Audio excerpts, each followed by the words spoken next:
असली मिरचीची भाजी तुम्ही कधी ट्राय केली आहे का? तर नक्कीच ट्राय करा. इतकी जबरदस्त लागते ना भाजी, एकदमच छान लागते. आणि भाजी नाही सापडली तर करायची मग अशी मिरच्यांची भाजी, एकच नंबर लागते.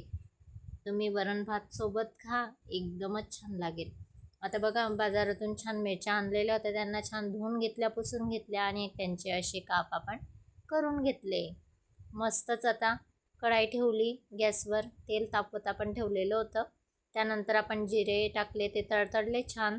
त्यानंतर आपण कापलेल्या मिरच्या ह्या मस्त टाकून दिल्या, हळद घातली, त्यात मीठ घातलं, मस्तच असं त्यांना परतवून घेतलं. त्यात आता आपण पाणी सोडणार आहे. एक ग्लास पाणी आपण सोडून दिलं आणि मस्तच असं त्याला परतवून घेतलं आणि झाकण ठेवून दिलं 5 मिनटासाठी. बघा, थोड्याफार छान शिजून गेल्या ह्या मिरच्या. आता आपण त्यात शेंगदाण्याचं कूट टाकणार. मस्तच असं शेंगदाण्याचं कूट आपण टाकून देणार. आणि आपण दही घेतली, 2 ते 3 चम्मच आपण दही घेतलेली आहे. दही टाकल्यामुळे वेगळाच स्वाद येतो भाजीला, एकदमच मस्त लागते. बघा, दही टाकली आपण, मस्त जसं परतवून घ्यायचं आणि ते पाणी आटवस्तोपर्यंत आपण त्याला शिजवायला ठेवून देणार. मग झाली मस्त आपली मिरच्यांची भाजी ही तयार. मग त्यावर कोथिंबीर घातली मस्त आणि सर्व करा.